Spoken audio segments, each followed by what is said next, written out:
Hey everybody, this is part 2 to my story, and I promised to tell you all about the picklers that I ran across. Um, well, my boyfriend and I ran across when we were camping out at a state park that we frequented quite often. I'm going to light a little fire. I made it with grass and sticks. Right there. There it is. I'm going to take this back out to one. Okay, anyway. Once you use this dried grass, and you just break off the tops of it, you don't want to take the roots of it. But that stuff, it just lights so quick. Wow. And there it is. It never takes more than a flick. You get that dried grass, and a lot of times I can find rocks out here that throw sparks. So I know that I'll always have fire in the wilderness. I know that I will always be protected. I know that I can overcome anything because there's nothing that I haven't been through. And if you don't think I'm serious, just watch some of my videos. I've been through it all, and I do believe that heaven is guiding me, or God, or spirit, or my higher self. I don't care what you call it. I already know how protected and guided I am. In fact, 2 times, I'm embarrassed to say, I was contemplating death and suicide. More than twice. But anyway, once a guy named Crisis, who had 2 teardrops under his eyes, was about 18 and 6'2". And I thought, death by gang member. That's a good way to go. I can take out 2 birds with 1 stone. But heaven wasn't having it, and he ran off no matter what I did to provoke him. He had already pulled a gun on me. But God wasn't having it. So, boy, was I mad. But that's just me and my love-hate. Coming through this awakening is not easy. In fact, it's extremely hard. Extremely hard. Anyway, yeah, there I am. Anyway, I love having fires in the desert. It's one of my favorite things. I camp out here, just me and my dog, all the time. It's where I feel at home. It's where there's quiet and peace. I know I'm near a road, but you can maybe hear some road noise in the background. But this just seemed like a fitting time to finish this tale. Well, or at least tell another piece of it. I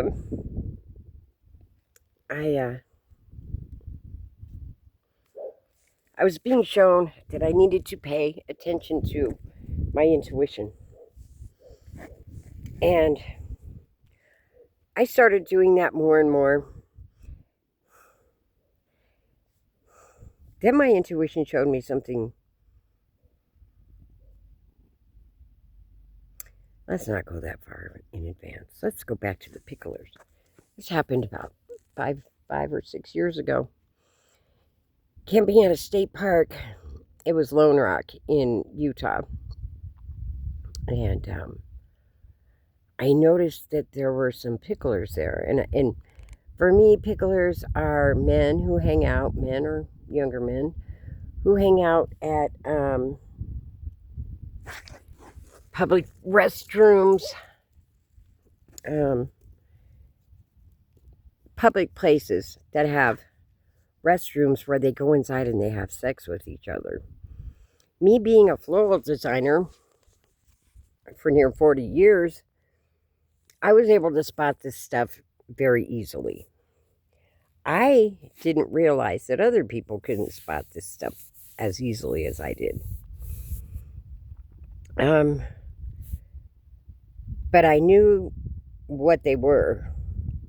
I just had no idea how far pickling has come since last I saw it, which was maybe about 3 years prior to that. I knew that they didn't even take phone numbers because they didn't want to risk being caught. What they are, they're down low gay people who want to have indiscriminate sex with other men, but never admit that they are gay. Usually men with a lot to lose, like families, children, wives, businesses in town, things like that.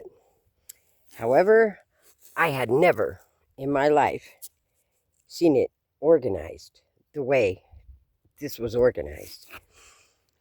And there's a reason for that. These were high-ranking businessmen in a town that was very small, near a state park that was very big. It was police officers, people in government, people that didn't want their secrets exposed. And we happened on them. They had, when I told them I knew what they were and that I wished that they would just quit spying on us and leave us alone, it ramped up from there, and it did it quickly, obscenely. They showed no mercy, let me tell you. They also had electric magnetic pulse.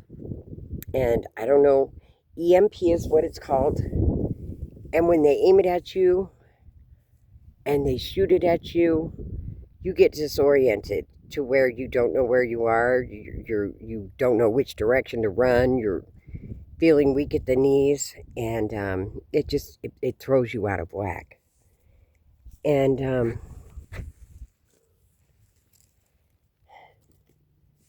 I don't know how high up it went, but my ex-boyfriend was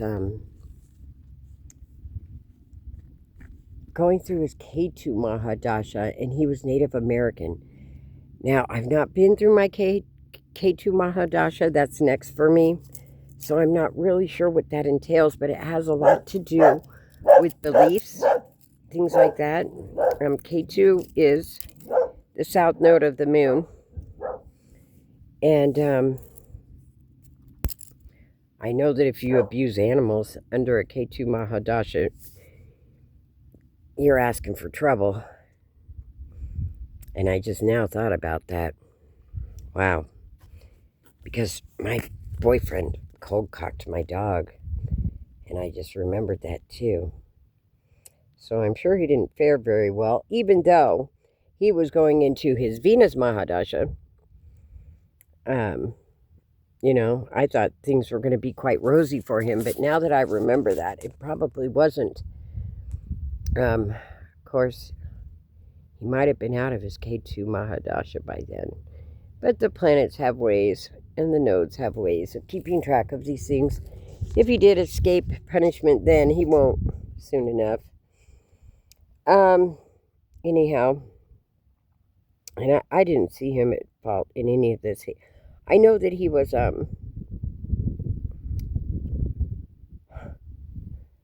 what do you call it when you can't sleep? When you try to sleep, but you can't sleep. I don't know why that's slipping my mind right now, but you know what I'm talking about, where you just can't sleep. You're awake all the time. I saw him be awake for 18 days one time, and it scared me. I didn't know it at the time that it was 18 days, but a little while later I sat and I counted back the days, how long it was that he was awake, and I couldn't believe it. 18 days is unbelievable.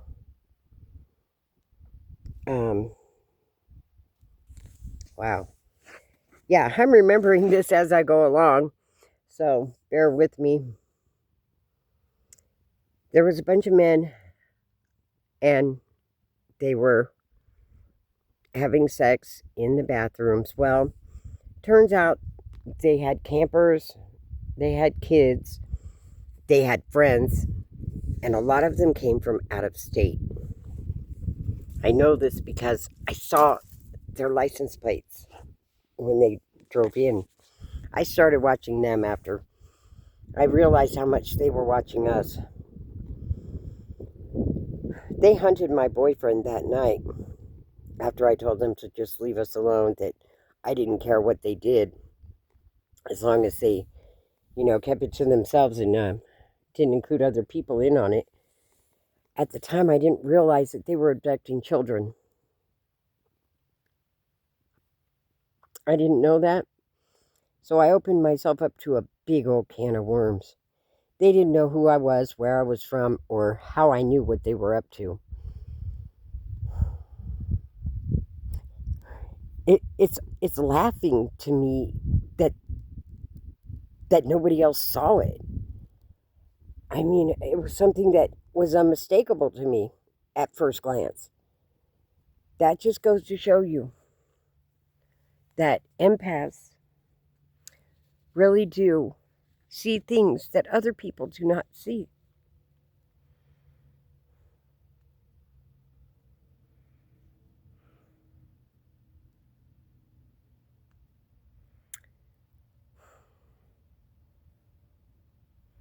I want you to see how beautiful it is here.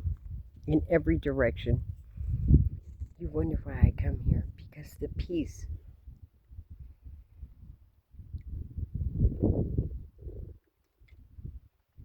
The serenity.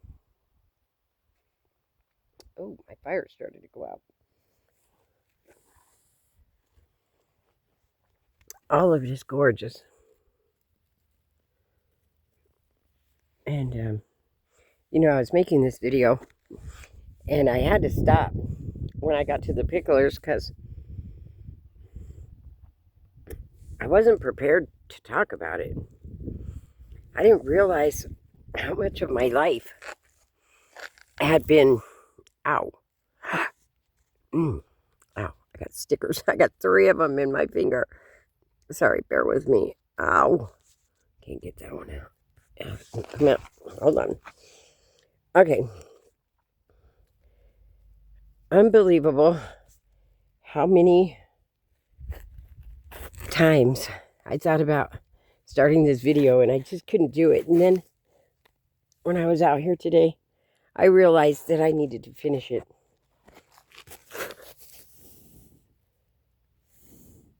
It's starting my fire again. Okay.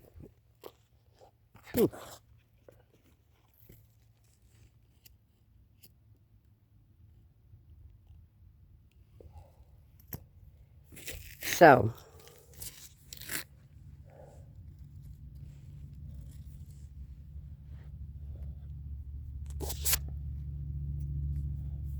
I burnt my finger yesterday grilling a hamburger, of course.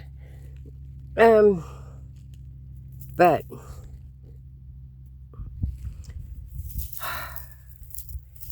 guys, and I've done this a lot of times as a child. Seen things that others either knew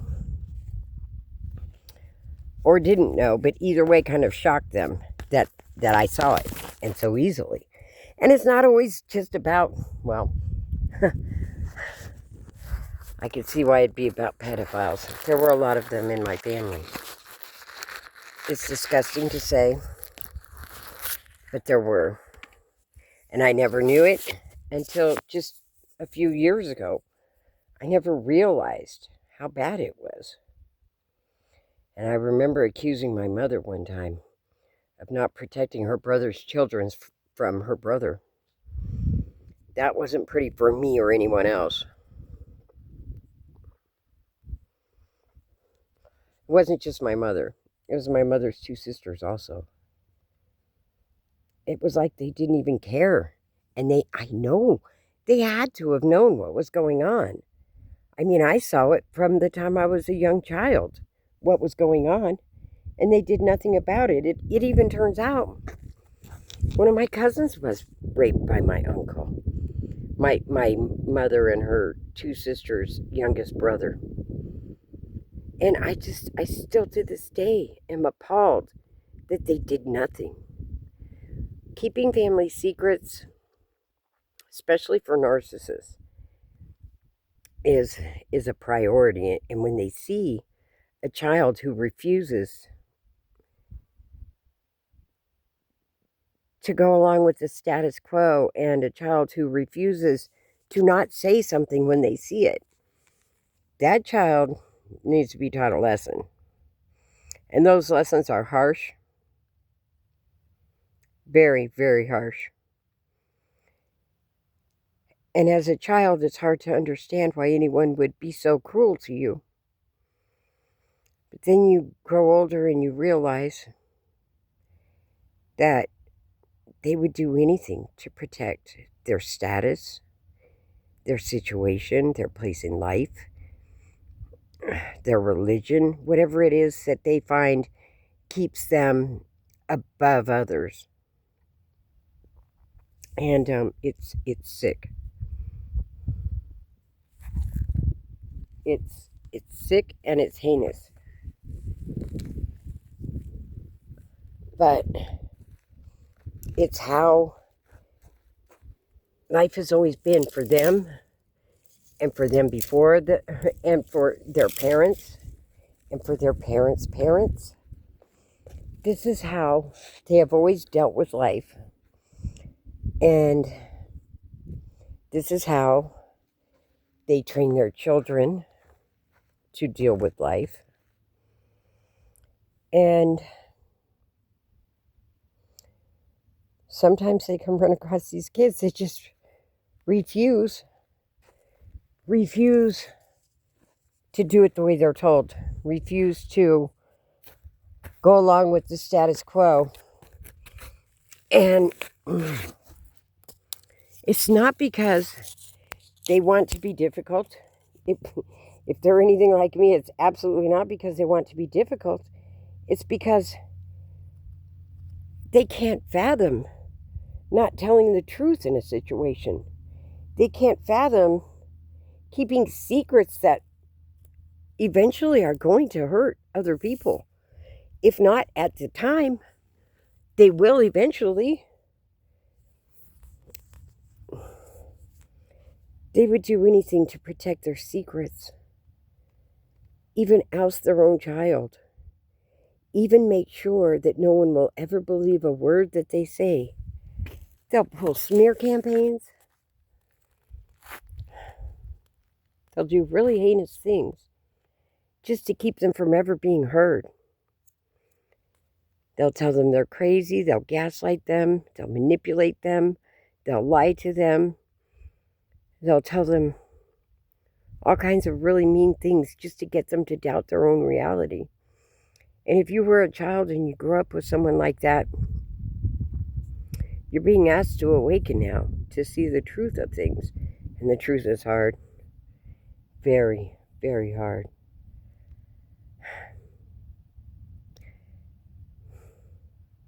Then you're being asked to accept radical acceptance. That's hard too. It's coming to the fact of the matter that they are who they are.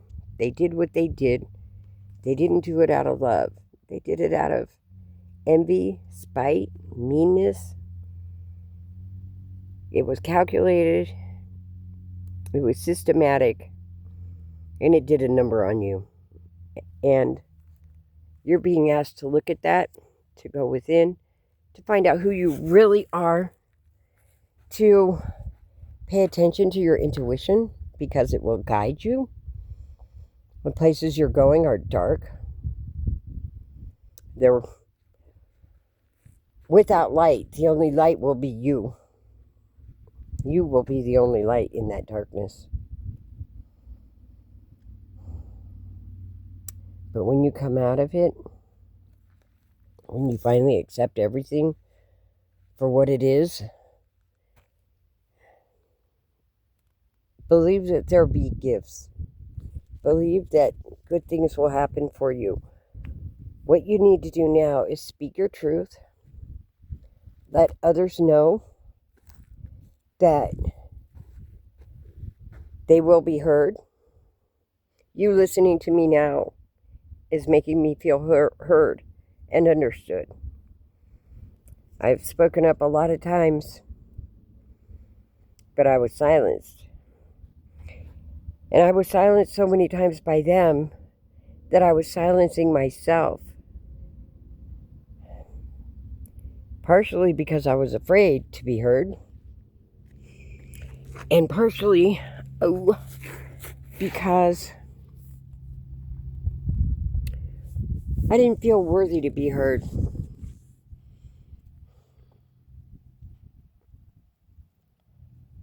And that's tough too.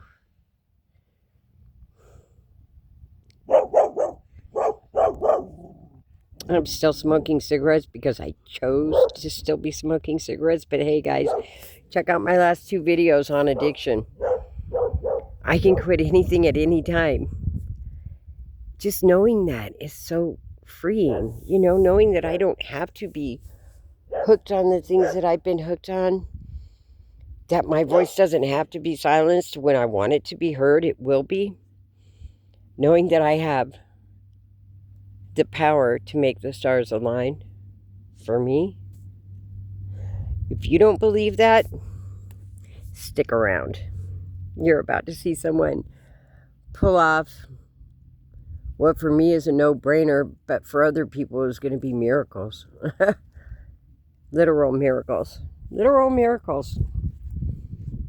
I've been shown that I was a shaman, that I am a shaman, that I can heal anybody or anything of anything. Starting with me first. Because without me, there can be no healings.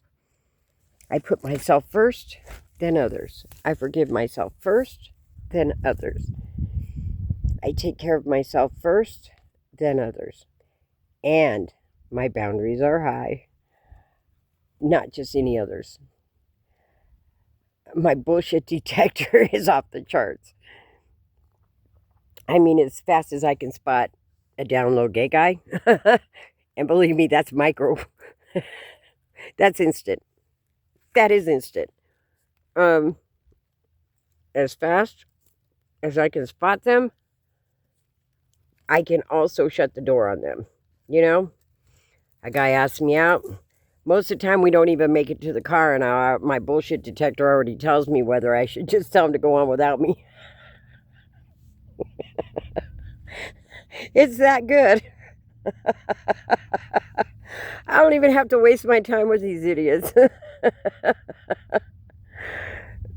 So I don't anymore. I just don't. I know that when I want to be with someone, when I'm ready to be with someone else, that it'll just happen for me.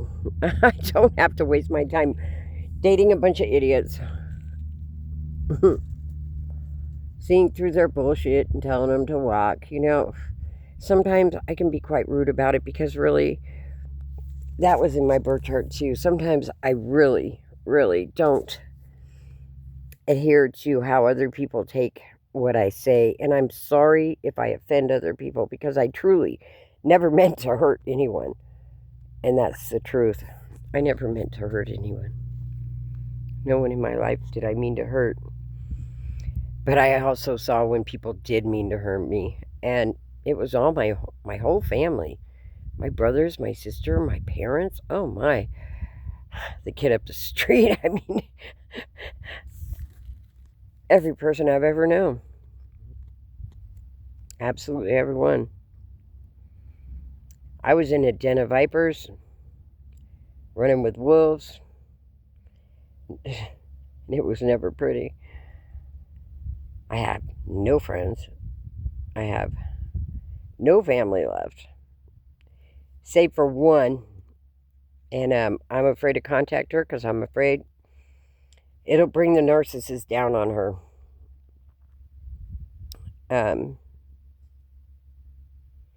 I don't even know how to contact her anymore. But I know that when I need to, it'll come to me. Anyway, they hunted my boyfriend that night. He used to go out hiking at night.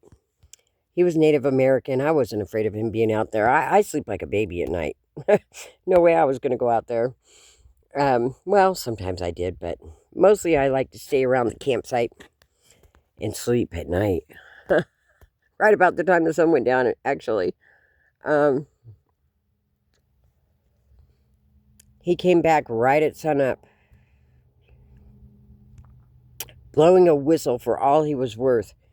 And he ducked into the tent, and he was out of breath, and he was downing water like crazy.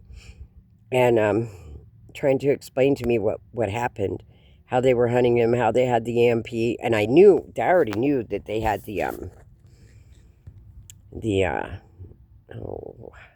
drone that had night vision on it. I don't know if it had the EMP on it or not. I don't know how that worked. But anyway, he said, we got to go now. And I said, no, that's not what we need to do. You need to sleep. And I need to go out there and show them that we are not afraid, that there's no way I'm about to back down from this. I was ready to fight. And I went out there and I did just that. I showed them. I started my breakfast like I always do, just doing my run-of-the-mill things. Somehow I knew that they couldn't touch me. Somehow I knew that they couldn't touch me. I don't know how I knew it, but my guys are telling me how right I am. But I knew it. I just knew it. My boyfriend, he was very, very, very perspective. He saw things I didn't see, and I thought we made a good team. However, him cold cocking my dog out of jealousy and me being trauma bonded, or else I was just in love to the point I couldn't recover. It was a trauma bond because I saw it. I saw the red flags. I saw every part of it. Anyway, they were red flags that I dismissed, of course. I'm 120 pounds, 5'4", and I heard him say that he liked fat chicks. And I'm like, what the hell is he doing with me? Well, obviously, I was the one footing the bill for everything, so I guess that's what he was doing with me. Even when the police started kicking my door in, see, that was no means by the end of the story. When we tracked them, we saw that 2 of them were wearing Doc Martens, and that screams cop shoes. Then, a couple of people tried to infiltrate my home. Oh, I gotta keep my fire going. Ow! Shoot. Sorry, more stickers.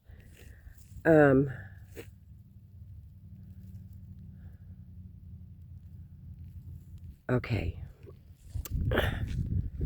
Yeah, they tried to infiltrate my home by befriending friends of mine, and we were having a barbecue one night, and they came over with him, and I said, so, how long have you really known each other, Perry?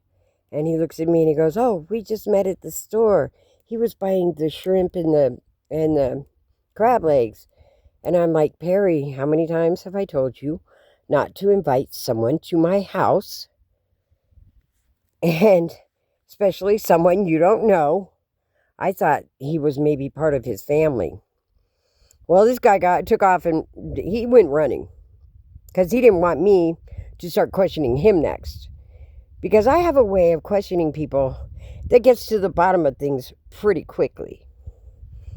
And I'm not trying to toot my own horn. I'm trying to tell you, I got some Scorpio in me, and when it comes to the detective of